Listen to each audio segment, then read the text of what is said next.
Araki forgot. For the uninitiated, this is a widespread phrase used by the JoJo's fandom to poke fun at Araki's tendency to start each part of a series off with a ton of plot threads, some of which never quite seem to tie together in the end. And that's putting it nicely. Let's just say that Hirohiko Araki would not have become the juggernaut franchise-spawning mangaka he is today based solely on his writing ability. If mangakas were born out of a pick-2 minigame with the options being masterful art, consistent release schedule, and story writing capabilities, Araki would have mashed select through the options before he even realized what was going on. Which is fine, because we all know the only one who can truly embody all three is Mizuki Kawashita, the female author of the harem romantic comedy Shounen, Ichigo 100%. There are so many of these Araki forgot moments that 10 people could list one from each animated part and have a non-zero chance of getting 50 unique answers. Here are my personal favorites that I'll use to set the stage. Remember in Phantom Blood when Dio made chimeras? And remember how we have no idea if they adhere to the same rules as vampires or not? Remember Joseph's clackers and battle tendency? Remember how nobody could just deflect the Emerald Splash in Stardust Crusaders? Or how you could change the size of your stand until you couldn't? Or how Jotaro had Star Platinum bring him things in his prison cell even though he's a close-range stand? Or how the entirety of Part 3 is a walking enigma but nobody really seems to care? Part 3 and I have some beef. Remember how Josuke went back in time to save his baby self in that snowstorm in Diamond is Unbreakable? And remember Fugo and Golden Wind? One of these things is not like the others. Of course I remember Fugo, I hear you saying. As a self-proclaimed 150 IQ genius watching anime video essays on YouTube, striking JoJo's poses in any mirror I walk in front of, and enjoying my third Diet Coke of the day, he was truly the only character I could relate to. And I'll give you that. I'll give you all of that. Any person who even passively watched one episode in the first half of Golden Wind would know about Angry Lad with Swiss cheese clothes, but his sudden, unforeshadowed departure from Bucciolati's squad resembles some of those previously mentioned Araki forgot moments shockingly well. Thus, the point of this video. Put simply, Araki never forgets. Everything written hastily into and sloppily out of a JoJo story share some key similarities in form and purpose, and Fugo's characterization and truncated journey provide an unfiltered look into the author's inner machinations. Taking into account his brief introduction, thematic relevance, altered path, and swift departure, we can use Fugo as a lens to expose Araki's unique writing style that has been both mocked and lauded over the course of 3 decades. As such, I'll be using Fugo as an example of how Araki 1. Introduces a character, item, power, or etc. into his plot. 2. Cares more about symbols and themes than power scaling things in their early stages, often to his detriment. 3. Changes original interlocking narrative paths of established things. And 4. Refuses to call attention to any under-the-surface changes he makes to his stories. Now to address some likely concerns before we dive into the upcoming mess. Yes, I know that Fugo's backstory from the anime is partially composed of filler. However, as this adaptation of it only adds to the manga original, I will be considering it canonical for the purposes of better background footage. I have read Purple Haze feedback, and because it's also filler that overlaps with the additions that the anime had made, I'll be arbitrarily disregarding it altogether. Further, anything that supposedly happens with Fugo after he dips from the OG squad has no prevalence here, so I won't even consider approaching that. Most importantly, I know Araki's excuse for why Fugo's ending was so abrupt. In a very vulnerable moment in his life, Araki's writing turned downright dismal, manifesting within Golden Wind. After coming out of the slump, he needed to change the plot to better reflect his new state of mind. Fugo was originally written as a traitor of Bucciolati, but as we now know, was sent down a much different narrative path. According to our Lord and Savior, this was to save the sanctity of the camaraderie built up over the course of dozens of chapters and leave behind a more light-hearted end product. This is mostly relevant to what I'm here to talk about today because it only tells us that the plot needed to be changed around Fugo, not necessarily that Fugo needed to be removed. I'm not saying I could have written it better, but there must be an alternate universe where he makes it to the end of Golden Wind alongside Bucciolati and Narancia. Okay, maybe not Narancia. And maybe not Bucciolati either. And this last point brings up something important. Across the board, I would never pretend to understand when or why Araki decides to alter plot threads halfway through writing them, but that's besides the point. What truly matters here is, once the story changes, why Araki decides to remove things, along with similarities in what is taken out and how it's done. So let's get started, shall we?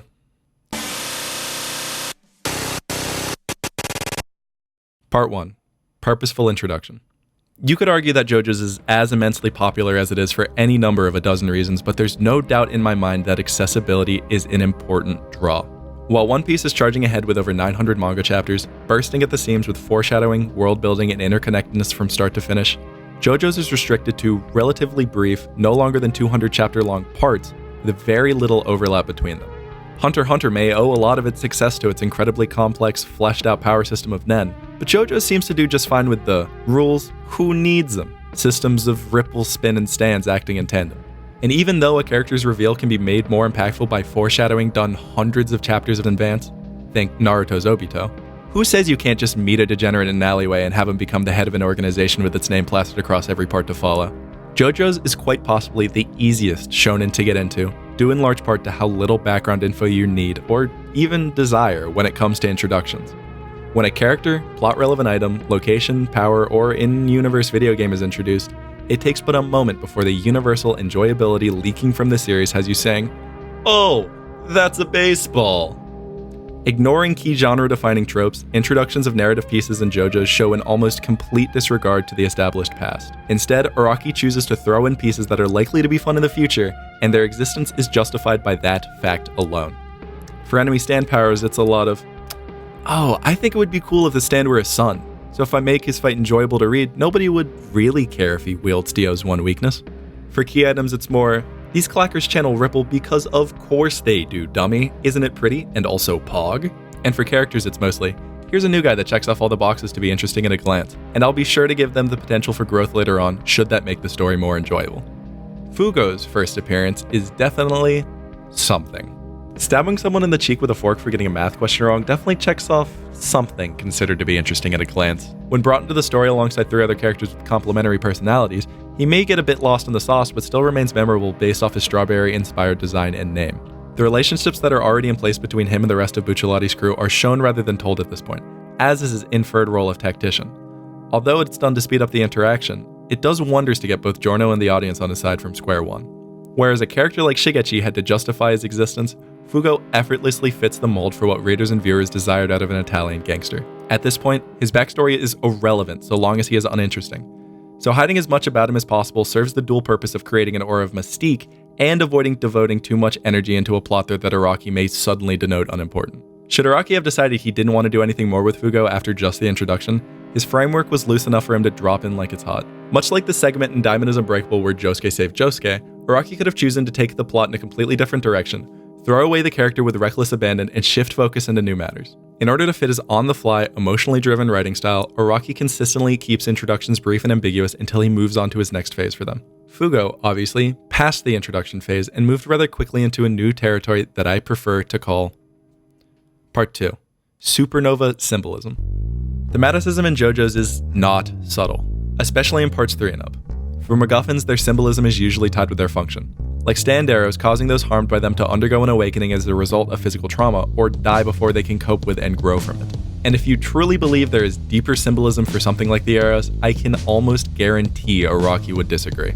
Similarly, certain minor characters may be introduced to serve a single thematic purpose, such as Pericolo appearing as an unquestioning follower of Diavolo, willing to kill himself at the command of his boss because of the comfortable life he had been gifted. A simple 1-minute segment like this did wonders in setting up the dually powerful and brutal nature of the Passione boss. Branching from that, the most prevalent and obvious form of symbolism in the character-driven bizarre adventure manifests in stands and stand powers. Stands, as projections of their user's conscious or unconscious psyche, give a thorough look into the minds of all users. Although the look is primarily at the fighting spirit, since that is the form that most stands ordinarily take, most of Araki's stories take place during the most brutal segments of our protagonist's lives, so there's no lack of bare-knuckle brawls. From what I've seen, the primary method of writing stand powers follows 2 specific rules. Make sure the user's most important characteristic is reflected in some way, and do not worry about balancing for power or following pre-established rules. Now, how does any of this apply to my attempted deconstruction of Araki Forgot?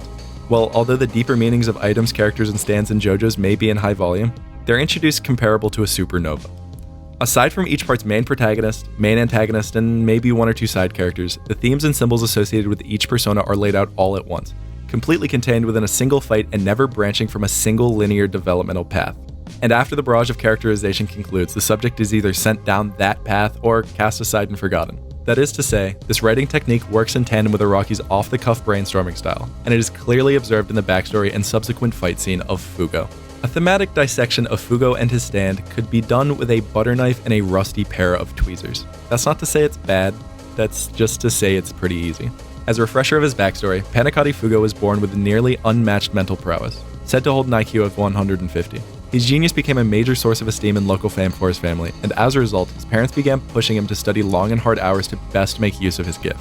Due in large part to the immense stress placed upon him by his parents, Fugo developed a nearly uncontrollable temper. When placed into a stressful situation, he often could hardly control his bloodlust, almost stabbing his father in the back after an especially overwhelming day of study. After entering college at the age of just 13, he was taken advantage of by his professors until he couldn't contain his rage any longer. Beating his abusive teacher bloody and unconscious with a 7-pound encyclopedia led to his expulsion from the university, followed closely by his disownment by his family due to their freshly tarnished name. After wandering the streets for a short time performing petty crimes for just enough money to get by, Bucciolotti noticed Fugo's skills and took the young boy in. Fast forward 3 years of gang experience and we reach the time frame of Golden Wind. Like I said before, there's no subtlety here. The parallels between his physically nurturing, mentally abusive parents and mentally nurturing, physically abusive professor created a double helix downward spiral after his expulsion. Beating someone over the head with an encyclopedia was the bridge between intellect and violence that Fugo had been trying to avoid for years. And once he embraced the violence, his entire life broke down around him.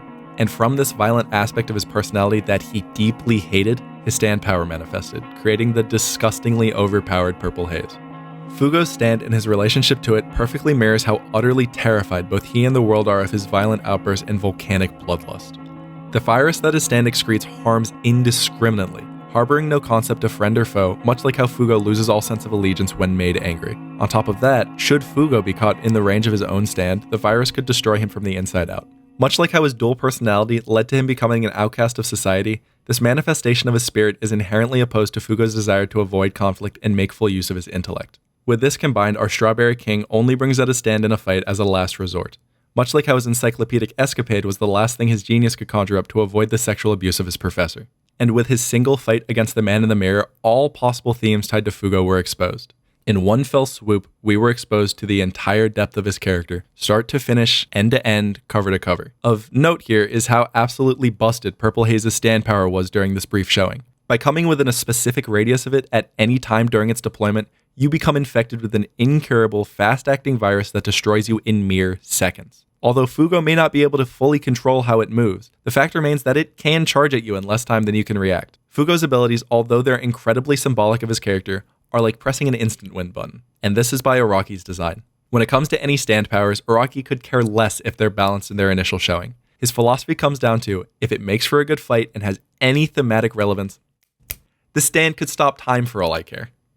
For one-off characters or fights in the final act, the issue of power scaling becomes somewhat irrelevant. Writing your protagonist out of a seemingly unwinnable situation absolutely makes for an intense, gripping form of storytelling, and giving your hero the true power they crave in the final hour can prove cathartic beyond belief. However, for returning characters, the issue of scaling back a power is forcefully thrust into Araki's consciousness. If the sheer strength of a stand ability isn't a defining characteristic of its symbolism, it doesn't take much mental gymnastics on the audience's behalf to think that the power just didn't scale well during the progression of the story. Someone may have been lying when the ability was first introduced, but the power doesn't go anywhere. Ask Hierophant Green and everyone who could suddenly just reflect the Emerald Splash. However, if overwhelming strength is a defining aspect of how an ability reflects its character, it needs to walk a lonely road. Giorno's sensory overload punch, meant to show how he hoped to breathe new life into Passione through becoming a gangstar, never makes a reappearance, until the very end if you can even count that, because its insta-win potential is its defining characteristic. Should Giorno breathe even an ounce of new life into Passione and its members, that signals his victory. As for Fugo, someone whose entire stand is based off unbeatability, guess who is destined for the second option? However, much like how some stand abilities are pushed aside in favor of Araki power scaling in a different direction, Fugo was at least given the courtesy of being allowed to walk, briefly, down a... Part 3. Altered Paths. After the insane length of my last part, I'll keep this one short. Much like Fugo's involvement after his first fight, if you know what I'm saying.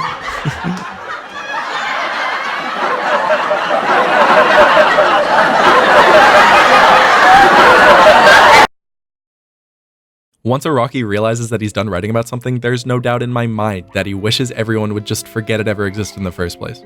Because he's constantly writing his story as it's being serialized, his motivations, aims, and, most importantly, story direction are being revamped on a weekly basis. After getting bored of writing about the same thing for months on end, Araki forces himself to come up with new plot threads that could potentially lead to stunning art and gratifying storytelling.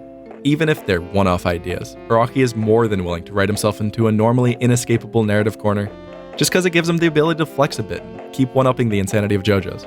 Honestly, his writing style is finely crafted genius because of its one-to-one match with his unique brand of storytelling.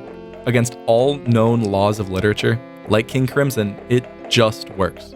Telling a character's entire life story all at once works wonders when you only truly care about two possible outcomes. On one hand, by thrusting an item, character, or ability into the limelight, you give it a chance to be built upon and become more fabulous with time. Magician Red's fight against Silver Chariot is my favorite example of this, because no matter which way you try and slice the chicken, that scene in the anime is the most fantastic animation we've seen out of David Productions thus far. Any potential variation of a fire ability is used to stunning effect, and even though we never see Avdol go that hard again, I could say I'm beyond satisfied. On the other hand, there is a second path that Araki often writes for things, and boy howdy are we well familiar with it by now. Good night stars, good night moon, good night punches that go zoom, good night sky, good night air, good night stands that are just hair. Araki forgot you, bye-bye you go, but before you leave, you should know. You have been written out of the story. Welcome to Araki's Purgatory. Once an idea has been sent to the farm up north, I hate to break it to you guys, it's never coming back. And much like a parent who isn't ready to teach their youngins the concept of death, Araki will try to distract his audience with new, fresh toys until you stop worrying about what happened to little old Anne. In most cases, something is gained where something is lost. A new power replaces the last, a new MacGuffin takes precedence over an old one, and a new character will soon replace the one lost. As long as this change happens fast enough and is replaced with something of equal or greater value, then it's fine. When Fugo leaves, the moment is written as intelligently as I think Araki could have possibly done it. He's given a path that aligns perfectly with his mentality of being unable to believe in himself for even a moment. Scared of what kind of person he would have to become in order to have a chance of beating the boss, and desperately worrying about the safety of his friends with him around as a wildcard, Fugo leaves. Even though it makes thematic sense for him to leave, that doesn't make it any less jarring and sudden. Therefore, Araki treats this situation like any other where he suddenly drops a part of his story. Due to the immense danger associated with the remainder of the journey, Bucciolati's full team becomes reinvigorated, and Trish is forced to step up to fill an open role. By awakening her stand and becoming somewhat of a tactician during the notorious big fight, it's hard to argue that she doesn't replace Fugo in all but name. On top of the additions that Araki makes to Golden Wind after the halfway point to help dull the pain, all of his following subtractions work toward the same goal. Subsequent character deaths provide incredibly heartfelt moments as bookends to their stories, and, because of their adjacency to Fugo's departure, entice you into blending them all together in your memory. And all the action to follow just serves to provide greater and greater distance between the already forgettable moment and you, making you so busy that looking back and complaining about it just isn't worth your time. After Araki has thrown you off his scent, there is only one step left to Thanosing something from his universe. Part 4. Pretending to forget. Now this part is the most important. Araki must, and I cannot emphasize this enough, never mention something he has written out of his story ever again under any circumstance. Deflect if you're in an interview, do not take questions from fans at the end of your chapters, and do not even think about bringing up the past unless you have a thorough map to help you navigate the absolute minefield you've laid for yourself. By following these simple rules and talking primarily about the future of his franchise, Araki had avoided mass criticism for the longest time. To this end, he also has a quote from 1993. I could stay depressed about my bad memory, but that's a negative way to live. Let's look on the bright side and list the advantages of having a bad memory. 1. You can reread a book and see a movie over and over, enjoy it as much as the first time. 2. If you make an inconvenient promise, you can pretend that you forgot and will still be forgiven. 3. This is the most important thing, you can keep coming up with ideas without being held back by convictions or the past. First off, adorable. Second off, do you see what he's doing? He uses his bad memory as an excuse to pardon the writing he has become so famous for, and leans into it as hard as he can without making it too unbelievable. On separate occasions, he has mentioned that he hams up his poor memory, mostly to get away with so much more in JoJo's, and it definitely works. By making the excuse without ever bringing up any individual examples in detail, Araki succeeded in his goal of being able to write a gratifying story without being held back by convictions or the past.